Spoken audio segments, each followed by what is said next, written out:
Oxygen plant का भी किया शुभारंभ।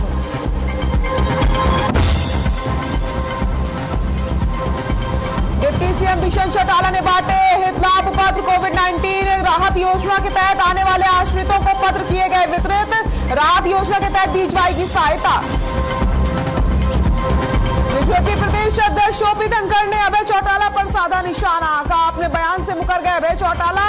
अभय वचनवीर नहीं, बयानवीर हैं। इलाहाबाद उपचुनाव में हार से कांग्रेस में हाहाकार। प्रदेश अध्यक्ष कुमारी सैलजा ने पूर्व विधायक भरत सिंह बेनीवाल को नोटिस जारी किया। 1 सप्ताह के भीतर मांगा जवाब। संयुक्त किसान मोर्चा की बैठक में लिया गया फैसला। 29 नवंबर को किसान करेंगे संसद कूच। टिकरी और गाजीपुर बॉर्डर से 500 किसान करेंगे कूच। किसान नेता गुरनाम सिंह चढ़ूनी का बड़ा बयान। कहा मैं पंजाब से चुनाव नहीं लड़ रहा, मुझे चौधरी की जरूरत नहीं, फैलाई जा रही अफवाह।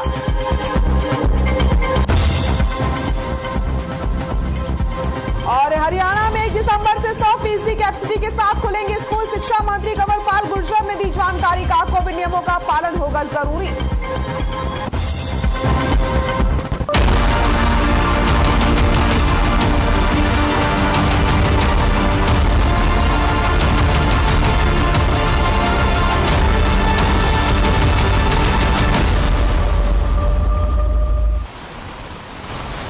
नमस्कार, हमारे खास कार्यक्रम आज का अखबार में आप सभी का स्वागत है। मैं हूं आपके साथ सृष्टि शुक्ला। आज के अखबार में आज हम आपको बताएंगे उन तमाम बड़ी खबरों के बारे में जिनको अखबारों के पन्नों पर जगह मिली है। साथ ही विश्लेषण करेंगे अखबारों में छपी उन खबरों का जो आपकी भागती दौड़ती और थमी हुई दुनिया में आपके लिए बेहद जरूरी है और जिन खबरों का सरोकार आपसे जुड़ा हुआ है और आपके वो काम की खबरें हैं। तो चलिए शुरुआत करते हैं और आपको दिखाते हैं आज का अखबार। चलेंगे, पहला अखबार है अमर उजाला। ठीक है प्रियंका, रेडी? Stand by. लगा ली ना खबर? चलो टेक एंकर। और सबसे पहले हम बात करेंगे अमर उजाला अखबार की। अमर उजाला अखबार ने अपने पन्ने में इस खबर को जगह दी है। करनाल में कैथल सड़क 4 लेन का सीएम ने उद्घाटन किया है। करनाल इंद्री लाडवा सड़क को 4 लेन का उद्घाटन किया गया है। सीएम ने कल्पना चावला हॉस्पिटल में लगे ऑक्सीजन प्लांट का भी उद्घाटन किया है। साथ ही सीएम मनोहर लाल ने करनाल शहर के वार्ड नंबर 16 में करीब 4 एकड़ में बनाए गए मिनी खेल स्टेडियम का भी उद्घाटन किया है। तो हम बात कर रहे हैं करनाल को मुख्यमंत्री की बड़ी सौगात की, जहां पर अमर उजाला अखबार ने जगह दी है। और हमारे साथ खास मेहमान भी जुड़ गए हैं। विनोद खुंगर है हमारे साथ, वरिष्ठ पत्रकार। गुरदीप सिंह भाटी हमारे साथ वरिष्ठ पत्रकार जुड़ गए हैं। आप दोनों का बहुत बहुत स्वागत है। सबसे पहले विनोद जी आपके पास आना चाहूंगी। मुख्यमंत्री की तरफ से एक बड़ी सौगात दी गई है। 4 लेन सड़क का उद्घाटन किया गया है, साथ ही साथ ऑक्सीजन प्लांट का भी शुभारंभ किया गया है।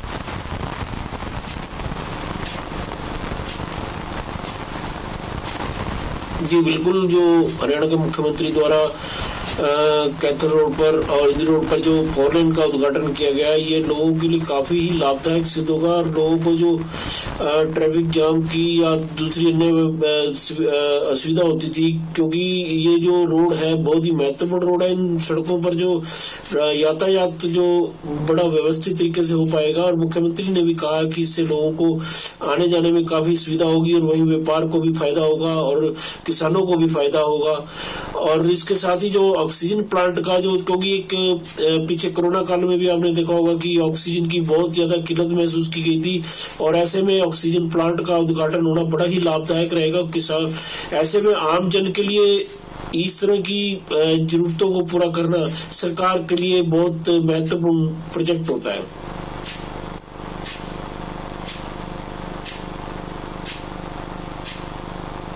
मिलने वाला है आने वाले समय में लोगों को।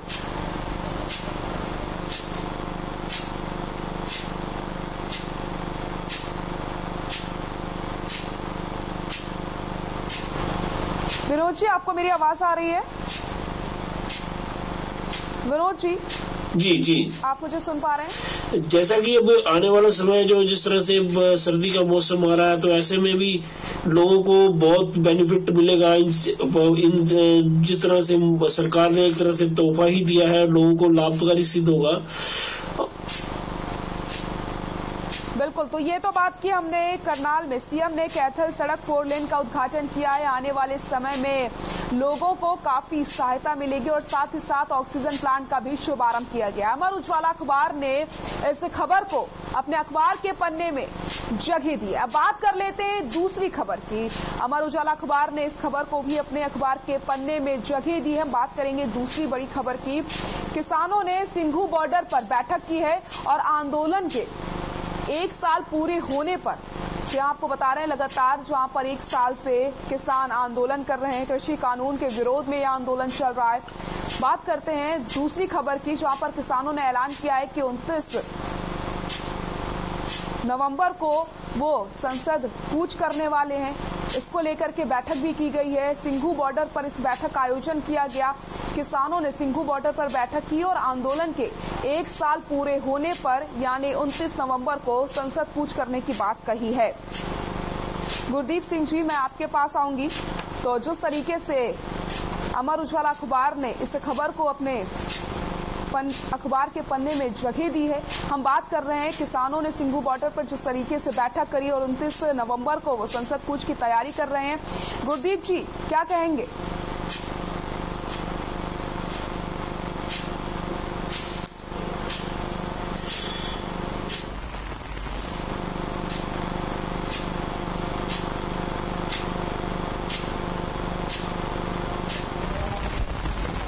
क्वेश्चन करो, साइलेंट नहीं जानी चाहिए स्क्रीन। पहले क्वेश्चन करो, पहले क्वेश्चन करो ना यार, हम देंगे ना कमेंट, तुमने पहले ही पढ़ दी।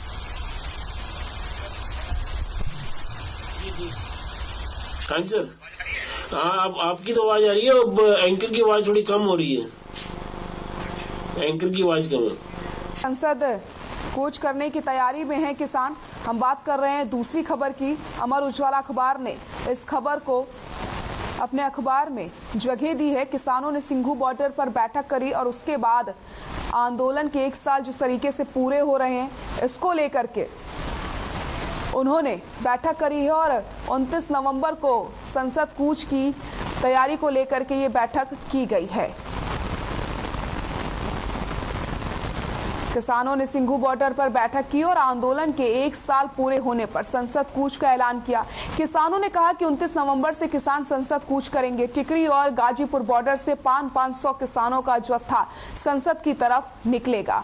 तो हम बात कर रहे हैं दूसरी खबर की। अमर उजाला अखबार ने इस खबर को अपने अखबार में जगह दी है। बेहद अहम खबर है ये, क्योंकि 1 साल से ज्यादा का वक्त हो गया है। किसान लगातार आंदोलन कर रहे हैं और 500 किसान निकलेंगे मार्च पर। कुंडली बॉर्डर पर किसानों ने ये फैसला लिया है। दूसरी खबर की हम बात कर रहे हैं। अमर उजाला अखबार ने इस खबर को अपने अखबार में जगह दी है। तो लगातार हम उन खबरों के बारे में बात करते हैं जो अखबार में छपी होती हैं, साथ ही साथ उसका विश्लेषण करते हैं। एक एक जानकारी आप तक हम पहुंचाते हैं अपने इस खास कार्यक्रम में। और हमारे साथ गुरदीप सिंह भाटी जी, वरिष्ठ पत्रकार, जुड़े हुए हैं। गुरदीप जी, आपके पास आना चाहूंगी। अब 1 साल पूरा होने वाला है किसान आंदोलन का। लगातार किसान आंदोलन कर रहे हैं कृषि कानून के विरोध में। अब एक फैसला लिया गया है कि संसद कूच की तैयारी में है किसान, क्या कहेंगे? वो प्रदर्शन करेंगे, 500 के जैसे लेके जाएंगे। इससे क्या होगा कि दिल्ली वासियों में दहशत फैलेगी और जितना भी होगा और नुकसान होगा। बेहतरी यही है कि सरकार के साथ बात करके किसी न किसी एजेंडे पर पहुंचा जाए ताकि मसले का हल हो सके।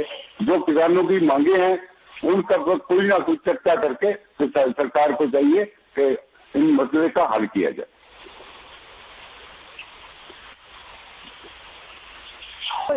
ये आंदोलन जो है किस कृषि कानून का विरोध करने का लगातार 1 साल पूरा होने वाला है, लेकिन लगातार बात कही जा रही थी कि शांतिपूर्ण तरीके से आंदोलन किया जाएगा। लेकिन आपको नहीं लगता ये जो आंदोलन है इसका रुख बदल रहा है, ये दूसरी दिशा में जा रहा है? दूसरी दिशा में 1 साल हो गया किसान आंदोलन अगर ये दूसरी दिशा को जाता है तो बड़ा दुर्भाग्यपूर्ण होगा और ये किसान आंदोलन आगे चल भी नहीं पाएगा। ये अगर शांति प्रिय रहेंगे तो ही आंदोलन चल पाएगा। किसान तो कहते हैं कि हम शांति प्रिय हैं, मगर उनको भी सचेत रहना होगा कि उनमें जो भी लोग उनके साथ चल रहे हैं वो कितने शांति प्रिय है और कितने उनके साथी हैं। अगर इनमें से अराजकता फैलती है या कोई डिस्टर्बेंस होती है तो फिर नुकसान होगा, किसान आंदोलन को भी नुकसान होगा। मगर ये किसान आंदोलन के जितने भी नेता है वो तो बार बार कह रहे हैं कि हम इसको शांतिपूर्ण रखेंगे और शांतिपूर्ण ही रहेंगे। बिल्कुल गुरदीप जी, विनोद जी आपके पास आऊंगे। तो जिस तरीके से किसान आंदोलन का 1 साल पूरा होने वाला है, अब संसद कूच की तैयारी में है किसान। 1 साल से तमाम तरीके की चीजें की गई, कभी धरना दिया गया, कभी रेल को जाम कर दिया जाता है, हर जगह तमाम तरीके के चीजें करी जाती हैं किसानों की तरफ से। अब 1 साल पूरा होने वाला है, 29 नवंबर को संसद कूच की तैयारी में है किसान। क्या लगता है कितना असर इससे देखने को मिलेगा?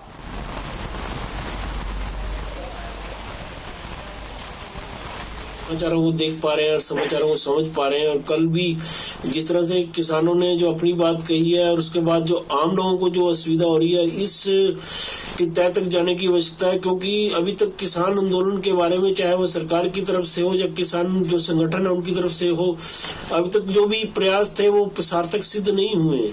ऐसे में आम जन को जो असुविधा हुई है, आम जन की जो परेशानी हुई है, उस चीज को समझना होगा। क्योंकि अगर समझा जाए तो इससे हमारी इंडस्ट्री को भी काफी नुकसान हुआ है। और क्योंकि जो अब जो आने वाले समय में जो संसद के कूच की बात की जा रही है, उससे पहले भी अगर कोशिश की जाए तो सरकार चाहे तो किस तरीके से इसको बातचीत से निपटारा किया जाए।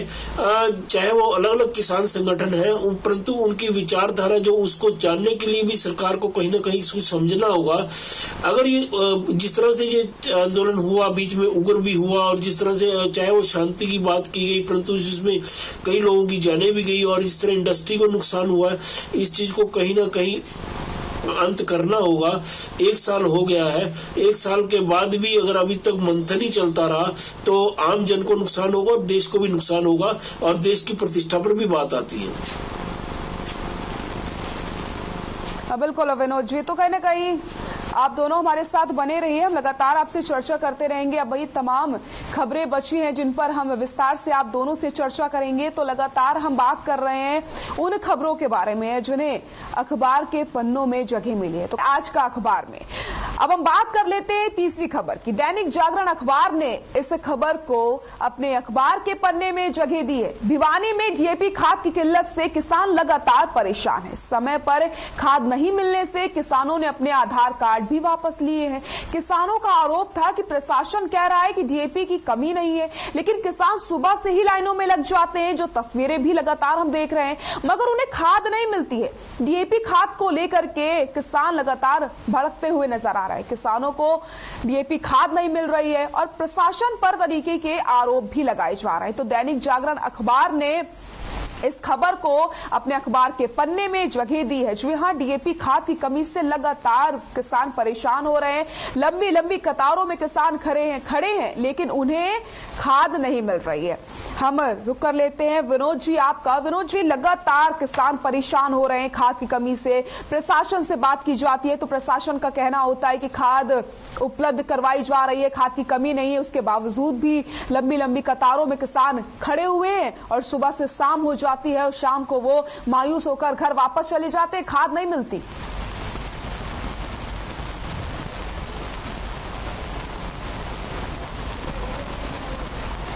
एरिया कुरुक्षेत्र पड़ता है, तो कुरुक्षेत्र में या हरियाणा के अन्य हिस्सों में भी जब सरकार को भी पता होता है कि भी इस क्षेत्र में, इस जिला में इतना क्षेत्र खेती के लिए होता है, इसमें इतना धान होता है, इतना आलू होता है, इस तरह से, तो हर बार देखा जाता है कि जिसमें भी गेहूं का, विशेषकर गेहूं का सीजन आता है या आलू का सीजन आता है, तो उसमें ये डीएपी खाद की किल्लत होती है। तो सरकार को ये समझना चाहिए कि जिसमें किसान की जितनी जरूरत है उसकी व्यवस्था समय से पहले कर दी जानी चाहिए। और जब सरकार ये कह रही कि पूरी इसकी उपलब्ध डीएपी खाद उपलब्ध है, मंडियों में उपलब्ध है, सोसाइटीज के माध्यम से उपलब्ध है, फिर क्या कारण है कि किसानों को भटकना पड़ रहा है? ये कहीं ना कहीं किल्लत है। मैं आपको अभी जो कल भी चर्चा हो रही थी कि भी जो शाहबाद एरिया में या दूसरी जगह एरिया की बात उठी कि भी डीएपी खाद के बाद जब यूरिया खाद चाहिए तो उसके साथ सल्फर दी जा रही है। ऐसे में कहीं ना कहीं अगर कंपनियां कुछ कर रही है तो तब भी सरकार को इसको कदम उठाना चाहिए। और मैं आपको बताना चाहूंगा कि कल जैसे हमारे यहाँ चर्चा चल रही थी तो शाहबाद के अंदर 3 डीलर्स के लाइसेंस कैंसिल किए गए हैं क्योंकि वो किसानों के साथ उनका जो खाद देने का तरीका ठीक नहीं था और उनके ऊपर कालाबाजारी के भी आरोप लगे। तो ये परिस्थितियां जो पैदा होती है इसमें कृषि अधिकारियों को, कृषि जो के विभाग के लोगों को और सरकार को इसके बीच में इसकी तैयारी कर लेनी चाहिए क्योंकि अन्य जब भी कभी कोई आपूर्ति होती है तो सरकार पहले योजना बनाती है कि भी किसकी कितनी जरूरत है और किस तरह से इसका आवंटन किया जाना है। बिल्कुल विनोद जी, तो लगातार किसान परेशान हो रहे हैं क्योंकि उन्हें डीएपी खाद नहीं मिल रही। हमारे साथ गुरदीप सिंह भाटी भी जुड़े हुए हैं, वरिष्ठ पत्रकार हैं, आइए उनसे भी चर्चा कर लेते हैं। गुरदीप जी, किसानों को लगातार परेशानी हो रही है, वो लगातार खाद की समस्या से जूझ रहे हैं, लंबी लंबी कतारों में वो सुबह से ही खड़े हो जाते हैं, यहाँ तक कि किसानों का पूरा परिवार लाइनों में लगा हुआ है, महिलाएं भी शामिल हो गई हैं, लेकिन उन्हें खाद उपलब्ध नहीं हो रही है। एक बड़ी परेशानी है ये।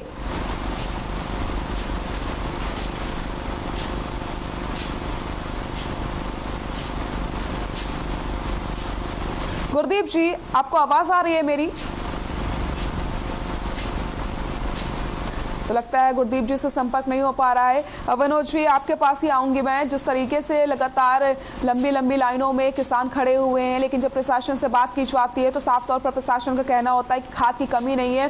किसान आरोप भी लगा रहे हैं अधिकारियों पर कि खाद की कालाबाजारी की जा रही है। इसको लेकर क्या जानकारी मिल रही है विनोद? जी, मैं आपको बताना चाहूंगा कि हमने भी 2 दिन पहले कुरुक्षेत्र के ही गांव टस्का मिराजी इस्माइलाबाद एरिया में भी हमने जाकर देखा था कि किसानों को ये कहना है कि उन्हें खाद उपलब्ध नहीं हो पा रही है। पर कितनी उपलब्ध नहीं हो पा रही है ये देखने का विषय है क्योंकि सरकार का दावा है कि हम जितनी हमें खाद की जरूरत है उतनी उपलब्ध करवा दी गई है। बट इस बीच कुछ किसानों का ये कहना है कि हमने उत्तर प्रदेश से खाद मंगवाई है। किसान खाद डीएपी खाद का जो कट्टा है 1300 साढ़े 1300 रुपए का है तो उन्हें 1750 रुपए में उत्तर प्रदेश से मिल रहा है। तो ये जांच का विषय। और अभी तक सरकार ने इसके मामले में कितने लोगों को काबू किया क्योंकि अभी तक सिर्फ 3 लाइसेंस रद्द करने की बात हुई है। परंतु अगर मान लो कहीं कालाबाजारी हुई है तो कालाबाजारी करने वालों को काबू किया जाना चाहिए सरकार की तरफ से। अगर कहीं कंपनी की कोई खामियां है तो उसकी जांच की जानी चाहिए। कहीं ना कहीं अगर बात आती है तो कहीं ना कहीं चिंगारी होती तो आग उठती है। तो ये कहीं ना कहीं कुछ कमी है जो ये लोग कह रहे हैं और लोग परेशान हो रहे हैं और मंडियों में जो दुकानों के आगे लोग इकट्ठे हो रहे हैं तो कहीं ना कहीं कोई वजह रही होगी और ये इस चीज को कृषि अधिकारियों को समझना होगा। बिल्कुल समझना होगा क्योंकि ये जो समय चल रहा है वो किसानों के लिए काफी अहम समय है क्योंकि इस समय बुआई का सीजन चल रहा है और अगर किसानों को खाद उपलब्ध नहीं होगी तो उन्हें बहुत ज्यादा परेशानियों का सामना करना पड़ेगा। हमारे साथ गुरदीप सिंह भाटी जी वरिष्ठ पत्रकार जुड़ गए हैं, उनसे भी चर्चा कर लेते हैं। गुरदीप जी, लगातार किसान परेशान हो रहे हैं खाद के लिए, लंबी लंबी लाइनों में लगे हुए हैं। आपने भी तस्वीरें देखी होंगी, आपने भी खबरों को सुना होगा, लेकिन ये परेशानी दूर क्यों नहीं की जा रही है? क्यों लगातार किसान परेशान हो रहे हैं? ये जो समय है किसानों के लिए बेहद कीमती समय है क्योंकि अगर अभी बुआई नहीं की गई तो आगे आने वाले समय में किसानों को और ज्यादा परेशानियों का सामना करना पड़ सकता है। बिल्कुल आप सही कह रहे हैं कि खाद की वाकई ही बहुत मार्केट में कमी है। खाद की परवाही तो हो सकती है अगर केंद्र सरकार इसका पहले से प्रबंध करती। डिमांड ज्यादा है और खाद कम आ रही है जी। अब क्या हुआ कि पीछे कई रैक लगने की अफवाहें आई तो किसान रेलवे ट्रैक पर ही जाकर बैठे। बाल बच्चे जो है वो खाद के लिए तड़प रहे हैं। इसके लिए क्या है कि किसान अन्नदाता को खाद जो कल की बुआई है वो बगैर डीएपी के नहीं हो सकती। अगर डीएपी नीचे नहीं डाली जाएगी बिजाई के समय तो उसकी जो पूरी की पूरी फसल है वो प्रोडक्शन नहीं दे पाएगी। और इसके लिए क्या है कि कई सारे क्या हो रहा है कि किसान को खाद देने के साथ साथ यूरिया देने कुछ और एरा वगैरह चीजें भी मिलने के समाचार आ रहे हैं। और इसके लिए प्रशासन को भी स्थिति स्पष्ट करनी चाहिए कि हमारे पास इतनी खाद है, हम इतनी देंगे और कहाँ के लोग परेशान ना हो। 100 फैला खाद होता है, 500 आदमी लेने जाते हैं, तो वो तो ही वहां डिस्टर्बेंस होती है, उसको बुलाना पड़ता है। और सारी व्यवस्था जो है, कभी रोड जाम हो रही है, कभी रेलवे लाइन पे बैठे हैं। किसान खेत की बजाय, खेत में काम करने की बजाय लाइनों में लगा खड़ा है और दिन रात वो इस खाद के चक्कर में परेशान हो रहा है। कुछ ब्लैक मार्केटिंग की भी खबरें कुछ पकड़ी गई। लाइसेंस रद्द करने से कुछ मसला हल नहीं होगा। हल तो ही होगा कि जितनी खाद की डिमांड है उसको उसके मुताबिक किसान को देने का प्रबंध किया जाए या उसको आश्वस्त किया जाए कि आपकी इतनी डिमांड है, आप कल या परसों 2 दिन बाद या 3 दिन बाद आपको ये खाद मिल जाएगी। सोसाइटियां में या जैसे डीलरों के पास उनके गोदाम खाली बने हैं, रैक लग नहीं रहे। वो क्या है कि किसान डीलरों के गेट के सामने ही रात गुजार रहे हैं सर्दी की रातों। और इससे क्या है कि सरकार के एक गलत मैसेज आ रहा है सरकार का। इनको चाहिए कि पूरी स्थिति स्पष्ट करें कि हमारे पास इतना स्टॉक है, भाई साहब दिक्कत आई है और इसको जल्द पूरा कर दिया जाएगा, आपको खाद कुछ दिनों के भीतर मिल जाएगी, आप इतनी हल्ला गुल्ला ना करें। जी बिल्कुल सहमत हूं मैं आपकी बात से, क्योंकि लगातार किसान परेशान हो रहे हैं, उन्हें खाद उपलब्ध नहीं हो रही है, तो ये एक काफी बड़ी समस्या है किसानों के लिए। अब रुख करेंगे हम चौथी बड़ी खबर का। जी हाँ, दैनिक जागरण अखबार ने इस खबर को अपने अखबार के पन्ने में जगह दी है। करनाल की अनाज मंडी में धान को लेकर किसान पहुंचते हैं। गेट पास जारी न होने की वजह से किसानों ने सड़क पर ट्रॉली खड़ी करके जाम लगा दिया। किसानों का कहना है कि प्रशासन की लापरवाही के चलते उन्हें गेट पास नहीं दिए गए।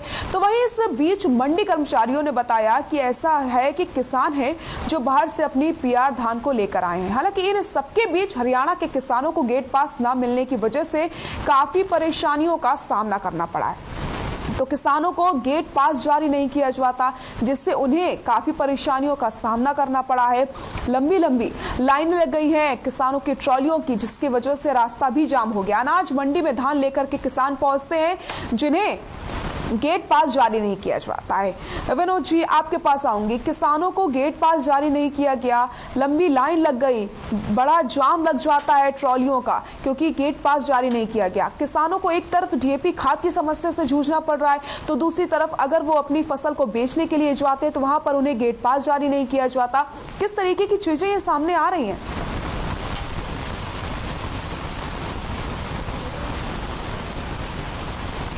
कहीं हमारे आधिकारिक तौर पर योजना में कहीं ना कहीं खामियां हैं।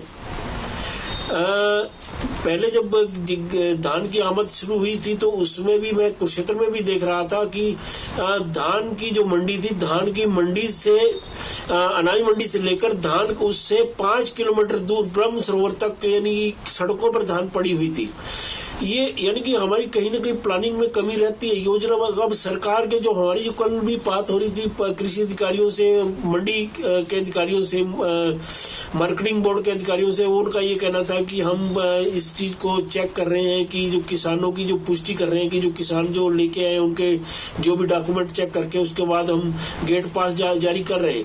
परंतु ये कहाँ खामियां हैं, क्या कारण है कि किसान को परेशान होना पड़ रहा है? मैं आपको बताना चाहूंगा, गत वर्ष भी एक चर्चा का विषय बना रहा था कि भी हरियाणा के अंदर पंजाब के लोगों ने आके धान बेची या उत्तर प्रदेश के लोगों ने आके धान बेची। अगर ये कहीं कमी रहती है तो कहीं ना कहीं प्रशासनिक अधिकारियों की कमी रहती है, और योजनाबद्ध तरीके से अगर काम किया जाए तो लोगों को परेशानी, किसानों को परेशानी होने का कारण नहीं बनता। परंतु जो हमें लग रहा है कि जिस तरह से ये आ रहा है तो कहीं ना कहीं अपनी कोई कमजोरी रही है, जो लोग परेशान हो रहे हैं। और अगर इसमें मैं आपको बताना चाहूंगा, क्योंकि इस समय पीआर धान के साथ अब बासमती भी आनी शुरू हो गई है, तो उसमें भी कहीं ना कहीं किसान को बहुत अधिक परेशान होना पड़ेगा, मंडी के आड़तियों को परेशान होना पड़ेगा, क्योंकि सरकार पीआर खरीद रही है। जो बासमती है वो उसकी एक अलग व्यवस्था है। ऐसे में कहीं ना कहीं इसको प्लानिंग करके योजनाबद्ध तरीके से किया जाए तभी तो ये परेशानी खत्म होगी। और किसान अगर परेशान हो रहा है तो इसमें किसान के बारे में, किसान के सामने जो तस्वीर बनेगी वो भी अधिकारियों की गलत की जाएगी। विनोद जी, बिल्कुल बात आपकी बिल्कुल सही है। गुरदीप जी, आपके पास आना चाहूंगी। ये कहना गलत नहीं होगा कि प्रशासन की लापरवाही का जो खामियाजा है वो किसानों को भुगतना पड़ रहा है?